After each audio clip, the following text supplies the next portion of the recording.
വണ്ടി രാവിലെ തന്നെ റൈസ് ആവുന്നതുകൊണ്ട് നിങ്ങൾ പേടിക്കണ്ട. ഈ റൈസ് ആവുന്നതുകൊണ്ട് 2 ഉപകാരങ്ങളാണ് ഉള്ളത്. ഹലോ ഗൈസ്, നമ്മളുണ്ടല്ലോ രാവിലെ തന്നെ വണ്ടി സ്റ്റാർട്ട് ചെയ്യുന്നവര് അഭിമുഖീകരിക്കുന്ന 2 തരം പ്രശ്നങ്ങളാണ് ഇപ്പൊ നമ്മൾ കാണാൻ പോകുന്നത്. ഒന്നെന്ന് പറഞ്ഞാൽ നമ്മള് വണ്ടി എന്ത് ചെയ്യില്ല, വണ്ടി സ്റ്റാർട്ടാകാം, എന്നിട്ട് നമ്മൾ എന്ത് ചെയ്യാ, വണ്ടി സ്റ്റാർട്ടാവില്ല. നമ്മളിപ്പോ എങ്ങനെയെങ്കിലും വണ്ടി സ്റ്റാർട്ടാക്കുന്നതിലേക്ക് നമ്മൾ കിക്കറൊക്കെ അടിച്ചിട്ട് എന്ത് ചെയ്യും, വണ്ടി സ്റ്റാർട്ടാക്കും. പിന്നെയുള്ള പ്രശ്നം എന്ന് വെച്ചാൽ വണ്ടി എന്ത് ചെയ്യുന്നത്, ഇതിങ്ങനെ റൈസ് ചെയ്തുകൊണ്ടിരിക്കും. വണ്ടി എപ്പോഴും എന്തായിരിക്കും, നമ്മൾ വിട്ട് കഴിഞ്ഞാൽ എന്തായിരിക്കും, വണ്ടി റൈസ് ചെയ്തുകൊണ്ടേയിരിക്കും. ഇതിനെയാണ് നമ്മൾ കോൾഡ് സ്റ്റാർട്ടിങ് എന്ന് പറയണേ.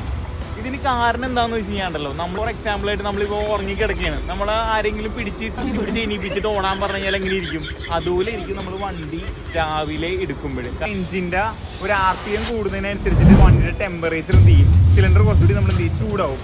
എന്നാൽ മാത്രമേ നമ്മൾ എന്ത് ചെയ്യുള്ളൂ, എഞ്ചിൻ്റെ വർക്കിംഗ് ടെമ്പറേച്ചറിലോട്ട് എത്തിയിട്ടുണ്ടാവുള്ളൂ. രണ്ടാമത്തെ കാര്യം എന്ന് വെച്ച് കഴിഞ്ഞാൽ നമ്മുടെ ഓയിൽ സെറ്റിലായി കിടക്കുന്ന ഓയിൽ ഇല്ലാതെ എന്താണ് മുകളിലോട്ട് പാർട്സുകളിലോട്ട് സ്പ്ലാഷ് ആയാൽ മാത്രമേ കറക്റ്റായിട്ട് എന്ത് ചെയ്യുള്ളൂ, ലൂബ്രിക്കേഷനും വർക്കിങ്ങും നടക്കുള്ളൂ.